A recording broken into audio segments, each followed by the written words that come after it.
Yo, what is up, everyone? This is Evan from Natural Drumming. What if I told you that there was a better way to actually play in odd time, right? Um, I see some people struggling when trying to kind of play within grooves that have, certain odd time signatures in it. Common ones that we usually hear with many different kinds of songs, especially in pop, is in 4/4 time. That's common time, right? Where we have the four beats per measure on the top of the time signature, and the bottom number is the kind of note that each beat gets in that measure. So if we have something like in 4/4, we're basically playing. Let's say this is the quarter note within one measure: 1, 2, 3, 4, 1, 2, 3, 4. And if we play like something straight, like a straight 16th stroke on that, in one bar would be, in this tempo would be 1, 2, 3, 4, 1 yen, a 2 yen, a 3 yen, a 4 yen, 1 yen, a 2 yen, a 3 yen, a 4 yen, a 1 yen, a 2 yen, a 3 yen, a 4 yen, 1 yen, a 2 yen, a 3 yen, a 4 yen, right? But that's something that we hear, all the time, whether it's like an AC/DC song, or what have you.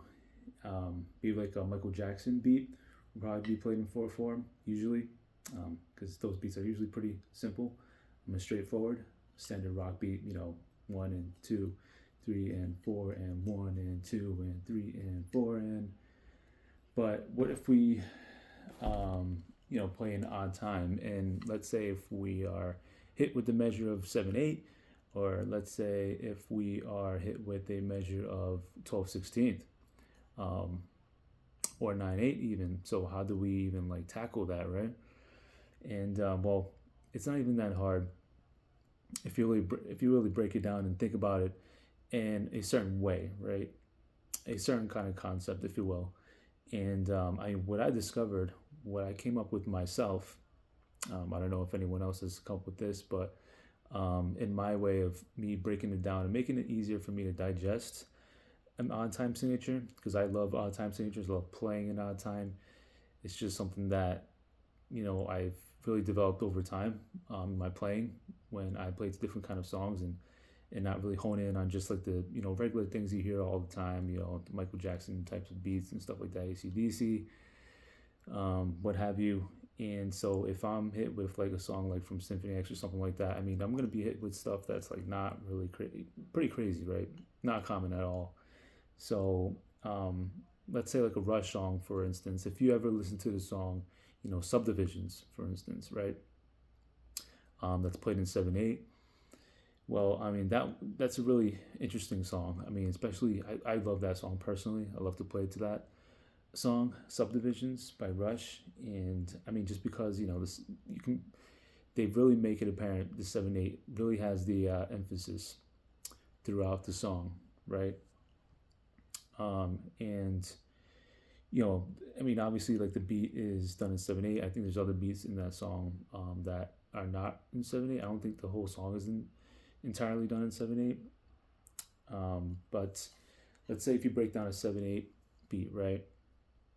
Well, if you think about it, so you have like seven, the top number, that time signature, right? So you have 7 beats per measure. Okay, that's easy to know. And then the bottom, instead of the quarter note, now every beat gets an eighth. So how is that done without, how do you play that straight without even thinking about how to break it down in simple ways, right? Or think about a different concept to make it simpler to understand and absorb and digest when you're actually playing it, right? Because one thing is understanding it, and then when you're playing in non-time signature like 7/8 on the kit, well, now all of a sudden it feels different, right? And all of a sudden it just breaks apart, and you lose your concentration. Let's say in like the first few measures, something like that, or maybe not even. Maybe through you played through like quite like 5 measures through or something like that, or maybe like a 10 measure out. Now you just fell apart, right? Because your concentration just left, because is the way you thought about it. You didn't break it down in a simple way. You just kind of like, you know, just kind of like forward thinking. And what I mean by that is like, I mean, you might start thinking about it by just be like, okay, well, we have 7 beats per measure. Each note gets eighth. So, instead of 1, 2, 3, 4, just be on the quarter note for 4/4. Well, now everything gets an 8. So now it's stretched out. It sounds like it's stretched out, right? So it sounds like we almost sped up in time, right? And not given as much time and space, between the notes. So it feels like you have to rush, to play between all these hits. So if this is 4/4, if you have this quarter note, 1, 2, 3, 4, 1, 2, 3, 4. Well, eights will be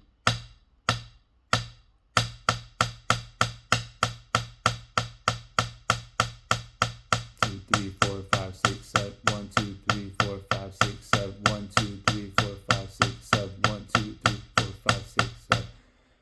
Again, so the difference 4/4. 1, 2, 3, 4. 1, 2, 3, 4. 8. 1, 2, 3, 4, 5, 6, 7. 1, 2, 3, 4, 5, 6, 7. 1, 2, 3, 4, 5, 6, 7. 1, 2, 3, 4, 5, 6, 7. So, I mean, if you think like, okay, I'm going to think about it as just, I come back on the 1, right? But then, like, when you're actually playing it, you're going to tend to like fall apart, right? Because you can't really think about that the entire way. Along the road, something's going to stumble, right? You're going to like, it's like you're in a car and stuff like that, and you have all these like swerves going through, as soon as you know it, you're losing control of the steering wheel, and then you're off the railings or something like that. You're in a big crash, right? So we don't want to like end up crashing. Thinking about all the spaces in between and everything as straightforward as through, right? We want to kind of like be like, okay, well, what's one way of thinking about it, right? That's one way, which is not ideal. How can I break this down in a way where I don't have to think about it so much, right? So it wouldn't be much of a deal if I played it. I can play in between without even like thinking like straightforward like that. Well, here's one way, right? What you can do is you can break these down into what we call subdivisions, right? So instead of being like 1, 2, 3, 4, 5, 6, 7, 1, 2, 3, 4, 5, 6, 7, 1, 2, 3, 4, 5, 6, 7, 1, 2, 3, 4, 5, 6, 7. Well, what if we just made groupings for every note value, right? So we're still in 7/8, but we're gonna just break it down into groupings of subdivisions. So one way you could think about 7/8 is breaking it up into 2, 2, 3, which each one of those numbers are a subdivided group, right? Because you have two notes there, and then the next grouping is the 2. That's another 2 notes right there, and then you have 3 more, which is another group. So technically we have 3 groups of the 7/8 time signature that we're playing in. So because the reason why this makes it easier is because you're breaking it down into chunks. So in software engineering, we have something called divide and conquer, right? We don't necessarily want to be making things more complicated to us like further down the line when we're up to scale, right? Let's say you write like a little computer program, you write a hello world program, right? Well, that's the easiest thing to do because that's the introduction. It's just like a print line, statement, and you're just printing something to the console, right? Well, what if you have a huge, enterprise program, like a whole company is owning this software, right? Well, that's going to be a big, robust piece of code, right? There's so many things there. It can be all, mixed up together. It's not readable at all when it's that big, right? So, what makes how can we break something down into chunks, that makes it more readable for us, so we're not scrambling to figure out what the hell did this guy write, right? What piece of code did this guy write? Well, we can modularize things into, certain. We can box things up, so that way that box holds the functionality that we need to use in order to carry out the whole operation, right? In a sense, what I'm saying here for using groupings in odd time signatures is a way of divide and conquer, right? It's breaking things down in a way for our mind to easily digest it. So again, 2, 2, 3. You have 2, 2, and 3. So that makes up 7 notes right there. Because if you add them all up, that makes 7 notes, right? 1, 2, 3, 4, 5, 6, 7, right? So 2, 2, 3. That's one way. There's other ways of breaking it down into subdivisions as well. It doesn't always have to be 2, 2, 3. I mean, you can reverse it, right? If you want to think of it as 3, 2, 2. That's another way.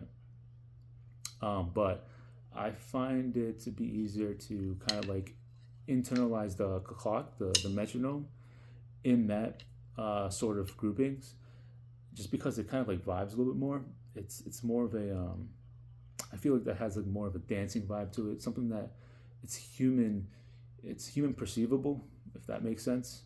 You can humans can like perceive that beat, like that sort of groupings. They can better internalize it rather than breaking it up as 3, 2, 2. And I'll show you the difference between those two, right? And then you'll probably be like, okay, you're right, once I show you the difference. So if we break this up as 2, 2, 3, right? Again, 7 notes in total, still 8 notes for each beat in that measure. Well, it's basically you can. So now the pulse of the beat, right? So when we have 4, when we're playing 4, 4, that pulse is 2, 3, 4. 1, 2, 3, 4. If you bob your head to it, 1, 2, 3, 4. Right when you're in a concert, you bob your head. Like, yeah, 1, 2, 3, 4. Right when you listen to your favorite, singer and stuff. He's out there on stage and he's rocking out, on the guitar, and you hear the drummer playing. When he's playing that beat, 1 and 2 and 3 and 4 and 1 and 2 and see, I'm bobbing my head to that quarter. 1 and 2 and 3 and 4 and whoa. When we have 2, 2, 3 and 7, 4, well, now this is how it sounds, right? Listen closely.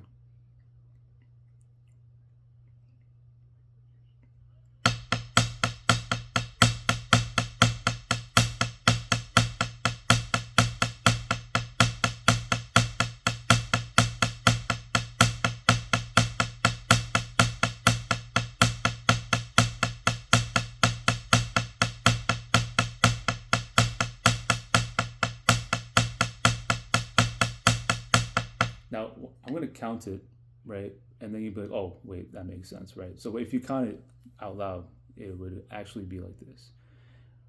1, 2, 1, 2, 1, 2, 3, 1, 2, 1, 2, 1, 2, 3, 1, 2, 1, 2, 1, 2, 3, 1, 2, 1, 2, 1, 2, 3, 1, 2, 1, 2, 1, 2, 3, 1, 2, 1, 2, 1, 2, 1, 2, 1, 2, 1, 2, 3, 1, 2, 1, 2, 1, 2, 3. So the accents are, if you think about it, the accents are on the one of the two note groupings, right? You have the 1, 2 is silent, 1 again, 2 is silent, 1 again, right? So actually those accents are played on the ones, which is like the driving force, the pulse, right? And then, the rest of the notes after in that 3 note grouping is pretty much silent, right? So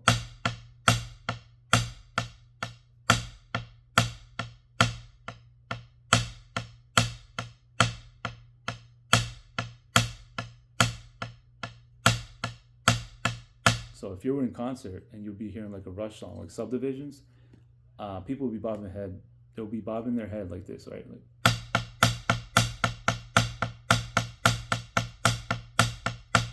at least I'll be bobbing my head like that, right?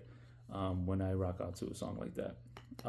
So as you can tell, like it's a little bit better to think about it that way when you're internalizing it, especially when you're counting it out, than to be like counting out like all the individual notes in the 7/8 measure, right? You want to be like 1, 2, 3, 4, 5, 6, 7, 1, 2, 3, 4, 5, 6, 7, 1, 2, 3, 4, 5, 6, 7. You can't really groove to that. You can't really dance to that, right? And you want to be thinking about all those notes in there in that measure. Instead, you want to be thinking about like 1, 2, 1, 2, 1, 2, 3, 1, 2, because you're not thinking about all the different individual notes. You're not thinking about all of those 7 notes in that measure, right? So now if you break it down into 3 groups, There you go. Um, so, and then I would call um, the internalization of that beat, or the pulse of that measure, would based in a 2 2 3 would be this. One, would be on the ones of those groupings, right? So 1 2 1 2 1 2, bam bam bam bam bam bam bam bam. Right, pulses.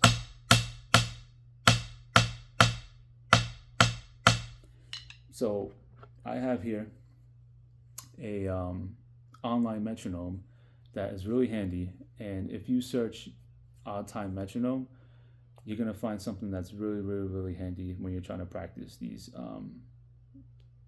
time signatures, right? So you can do something. You can put 7/8 here. You can put different time signatures here. It doesn't have to be 7/8. It can be 9/8. 12/16, what have you. And you can put the accents, which is very cool, right? The driving pulse of that time signature on the 2 2 3 or 3 2 2, however you want to think about it. I'm going to do 2 2 3 because that's easier to think about. And once you set it, you can set it to the BPMs that you want. In this case, I have set it to 120. So now when you hear this, you can practice to it, and you can do something like this, right? You can accent the ones, the driving pulse of that 7/8, right? So now it's going to sound like this. Let me do it again.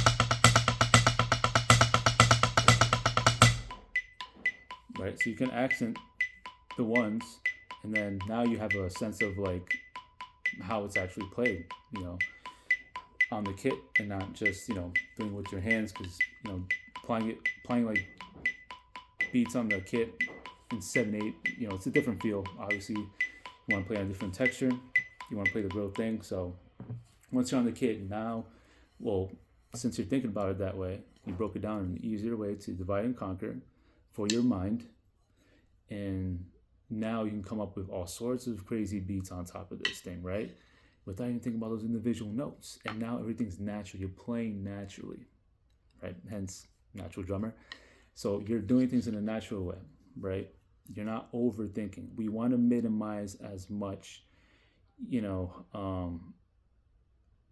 CPU power. I guess if you're an IT nerd like me, CPU power, right, in your brain, right? You don't want to overwork your brain. Hence, it's the CPU in your brain, right? You don't want it to fry. So, what can we do to, make things more efficient, so that way, we don't overheat, when we're actually playing on top of 7/8, whether that's beats, fills, whatever, what have you, or soloing on 7/8 for a long time. Well, that's one way to think about it. Breaking it down into groups, note groupings, 2 2 3 or 3 2 2. One more thing I want to, another time signature I want to talk about too, which is pretty cool, is, let's say we have something like,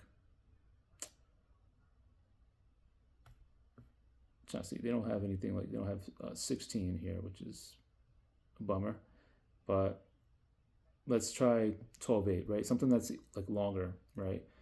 A longer sense of time. Well, 12/8, that sounds long, right? How the hell are we going to play in 12/8, right? Well, like I just said, we don't have to be thinking about things straight through, right? We don't have to be counting all 12 notes, in that measure, right? Under an eighth note value. So if we use this metronome here, we set it to, let's say, 12/8. If we click on accent on it can tell us the different kind of groupings that we can break it down with, right? We don't even have to come up with the groupings ourselves. It already does that for us.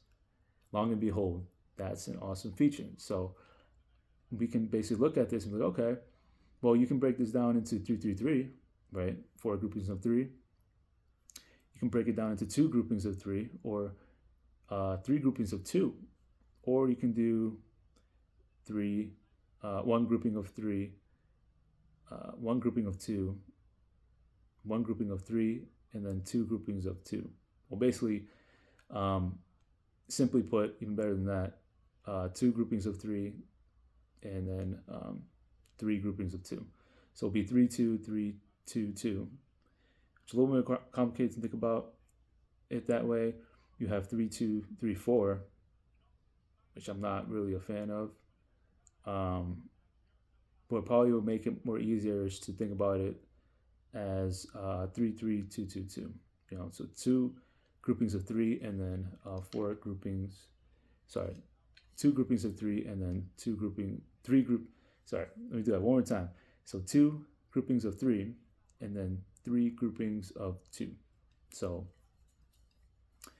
it would be 1, 2, 3, 1, 2, 3, 1, 2, 1, 2, 1, 2, 1, 2, 3, 1, 2, 3, 1, 2, 1, 2, 1, 2, 1, 2, 3, 1, 2, 3, 1, 2, 1, 2, 1, 2, 3, 1, 2, 3, 1, 2, 1, 2, 1, 2. So that's pretty cool. And then that would make up the 12/8 measure right there. So if you want to play in 12/8, there you go. That's one way of thinking about it, right? Divide and conquer. Easy peasy. So if we wanted to practice with the metronome and then just practice on feeling just the internal clock, the driving pulse of the 12/8 measure, well, there you go. There's your secret right there. If you break it down into those subdivisions, right, and you just feel where that pulse is. Again, 4/4 is when you bob your head, that's where the pulse is on 1, 2, 3, 4, 1, 2, 3, 4. And then the 12/8 pulse would be 1, 2, 3, 1, 2, 3, 1, 2, 1, 2, 1, 2, 1, 2, 3, 1, 2, 3, 1, 2, 1, 2, 1, 2, 1, 2, 3, 1, 2, 1, 2, 1, 2. You know, with those phrases, just think about like the stuff you can do with that, right? When you're axing on the ones on that, I mean, you know, the possibilities of creativity is endless on that. I mean, I know I can create like so many different beats on top of that. I'm telling you, then it will get even more interesting when you're playing like 16-note groupings, right? One of my favorites is like playing in, I think it was like 12/16 or something like that. You know, this came up in a book of Marco Minimum. I think it's called Rhythm, Interdependence and Double Bass Drumming. And if you get this Marco Minimum book, I mean, there's so many great things in that book. It's just I haven't even finished the whole thing because it's just way too much things there, and it gets pretty damn advanced. So I'm still working on those. But that book is really nice because it breaks things down into exactly like this kind of thing. Honestly, I don't even think he even breaks down things into note groupings like this. Actually, he does, but like he verbalizes it. He doesn't really break it down like in writing in the book, but he kind of like verbalizes it in the CD audio. So you have an idea of how he actually internalizes these odd time signatures. But I mean, when I heard him play in 12/16, I'm like, oh shit! Like I immediately like had like ideas just like arise in my brain, and so I'm like, I just gotta apply this to the kit, and I just got excited right away. So I just started hitting the kit and came up with some like crazy shit. But talking about 12/8, right? Again, you have 1, 2, 3, 1, 2, 3, 1, 2, 1, 2, 1, 2, 1, 2, 3, 1, 2, 3, 1, 2, 1, 2, 1, 2, 1, 2, 3, 1,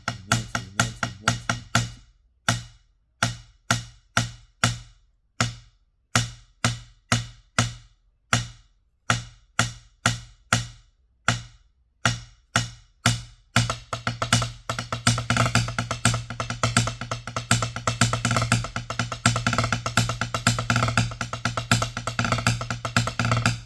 So I mean, like since you feel it, I mean, you're not even thinking about it, right? Subconsciously, you're like dancing to it. Not being like, 1, 2, 3, 4, 5, 6, 7, 8, 9, 10, 11, 12. Because imagine counting that out loud, like in your head, like as you're playing. Like your CPU would just be like, it would just explode. Like after like 2 measures, because you don't want to do that. You want to be like 1, 2, 3, 4, 5, 6, 7, 8. 1, 2, 3, 4, 5, 6, 7, 8, 9, 10, 11, 12. 1, 2, 3, 4, 5, 6, 7, 8, 9, 10, 11, 12. 1, 2, 3, 4, 5, 6, 7, 8, 9, 10, 11, 12. I mean, you lose your breath after like freaking like 5 measures, man. So, anyways, well, if you use the metronome on that, it'll sound, if you accent on those type of note groupings, like I was doing, it would sound something like this.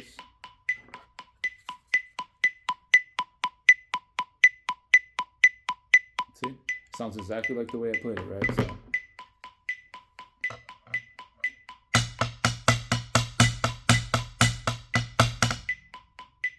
Did I write that time? Let me try it again.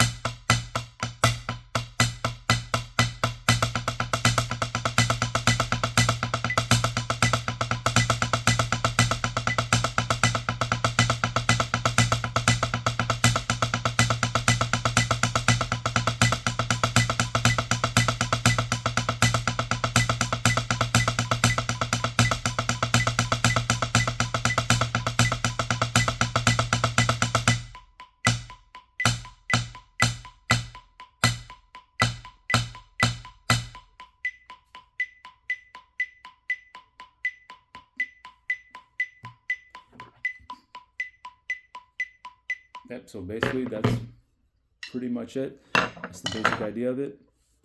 Try to apply this, with some crazy stuff, crazy odd time signatures, anything that you can find. Again, 12/16th, you can break that down. It would make, playing in 16 a whole lot better if you divide and conquer like this. 7/8, 9/8, what have you. Just come up with your own stuff, beats and fills on top of these things. Experiment and let your creativity run wild. And I hope you guys got a lot of value from this video. I'll be making more of this for sure. And then I'll see you in the next video, guys. All right? Peace.